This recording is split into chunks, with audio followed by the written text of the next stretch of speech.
Hello friends, neighbors, John your whiskey neighbor here. Welcome down the Nook. Saturday, we're going to shoot some Scotch, and I've had this bottle for a while. This is Jura 14-year-old American Rye Cask.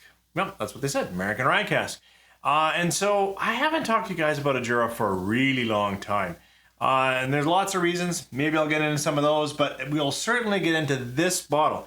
It's often on offer, it's often on sale. It's got an age stamp. Yeah, it's 40%. And is it any good? And then, you know, in my tradition, I like to shoot something similar or wildly contrasted or anything. And boy, I could not find what I wanted to find for this was that Johnnie Walker Rye Cask, which I know I had, and I can't find it anywhere. And then I thought, well, you know, I've got this little sample of Cardhu. Is it right? No, but it's Scotch and it's 40%. It's got an age stamp at 12 years. This is an age stamp of 14 years. 40% Scotch. I thought, well, okay, not exactly similar, but they might be going for a similar market at there is an age stamp and they're both 40%, and are they any good? So we'll focus on Jura. This will be what we're going to talk about. So if you've got any Jura, any 10-year-old, any this 14 be perfect. And then I'll also talk about Cardhu just to give you a little bit of contrast, even my palate of contrast. Pour something and come on back. 3, 4.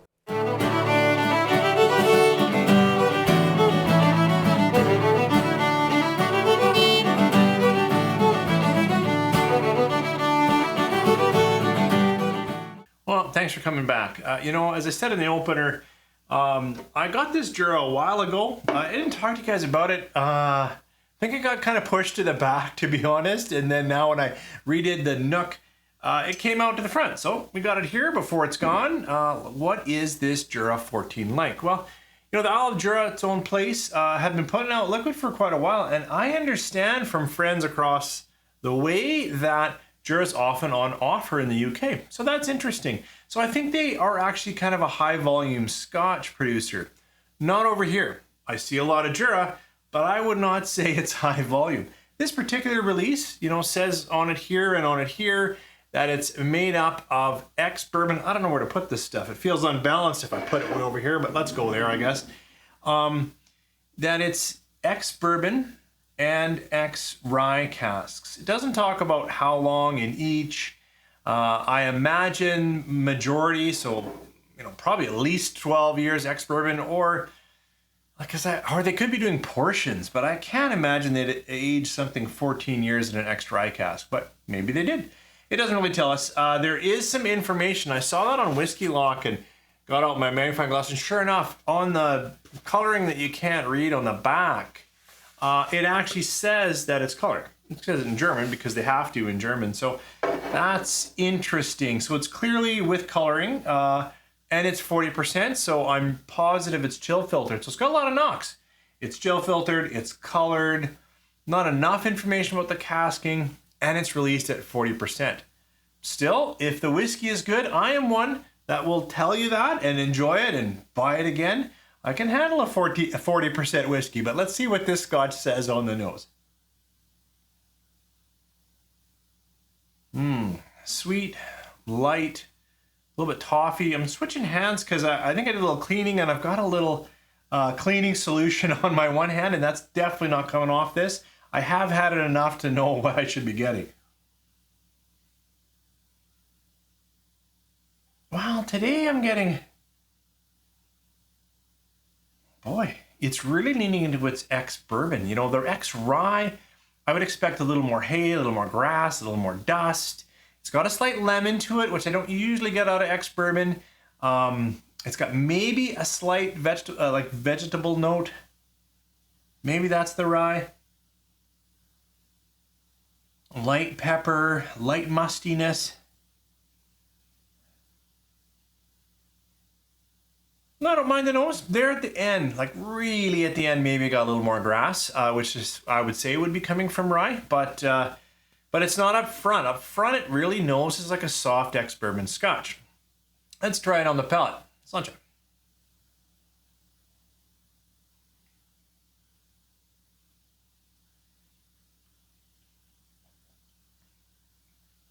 And the palate brought out more flavors for me. The palate brought out There is no bright fruit in this for me, but a gentle sweetness, a little more of that toffee ex-bourbon, and now I've got a little bit of something from rye. But it's almost a little more bready, like rye bread, than it is rye grain, rye grass. I drink a fair amount of rye. In fact, it's probably one of my favorite whiskeys. So I'm hunting for a lot of rye character, and it's not there immediately up front. I better try another sip. You know, second sip didn't bring much more out of the palate. It remains fairly light, fairly juicy, fairly, you know, I didn't talk about it, but a bit of malt sugar, a fair amount of toffee caramel. I keep coming back to that. And then now with second sip, I'm getting more into a finish. And I would say that's where I get a little more drying characteristic than I would get out of an ex-bourbon Scotch. A little more black pepper, just a bit. Not a lot of rye spice, but a little more spice.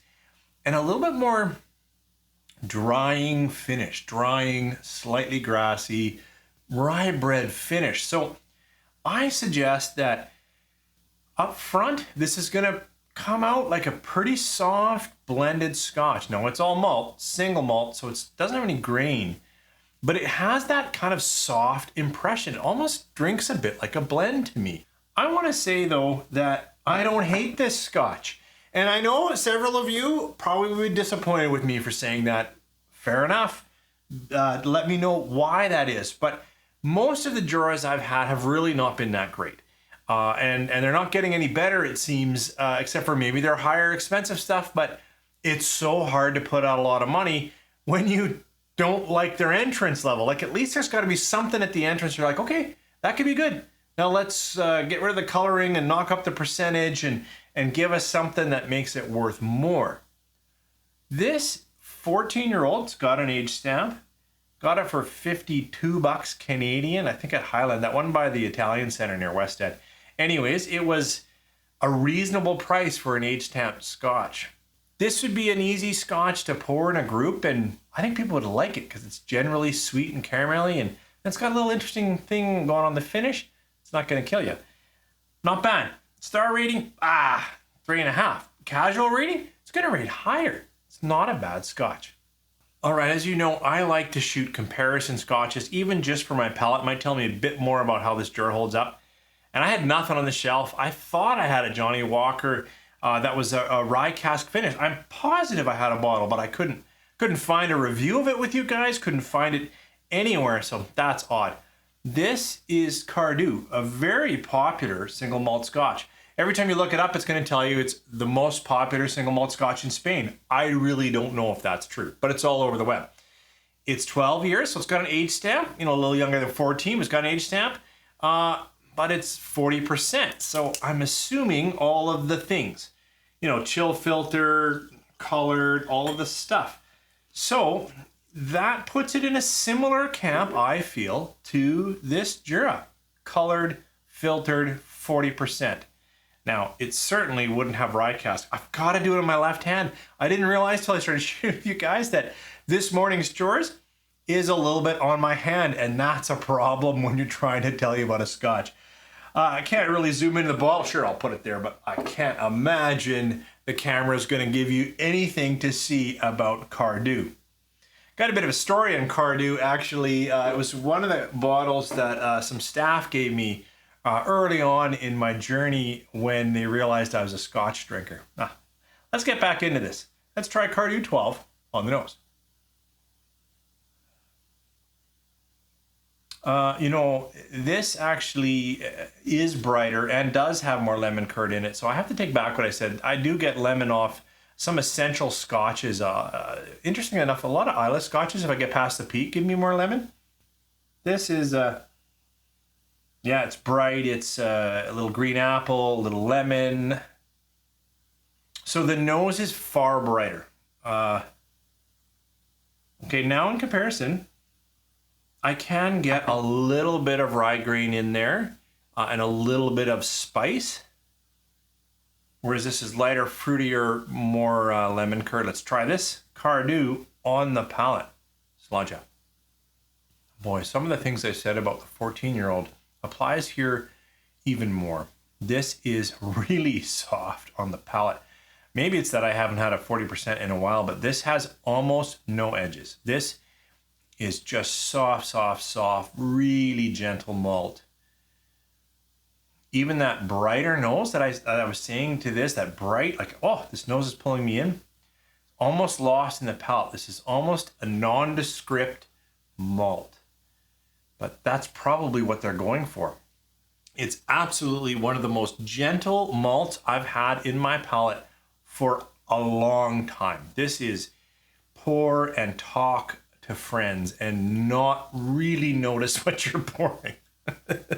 And for someone like me, and probably the people who'd watch me here, that makes it not a very interesting Scotch. I better take another sip to see if I can't just pull anything more out of this. Sancha. Without a doubt, one of the gentlest Scotches I have had in a long time. Graham cracker, slight bit of honey, lemon on the nose, or cut orchard fruits. So gentle. And gentle in a way that I would probably forget it was 40%. It is wildly gentle. Its knock to me is there's not a lot of character. It's good, it's balanced, it doesn't punch one way or another, but wow, I remember, like, I haven't had Cardhu in maybe 10 years. I can't, like, it's been a moment.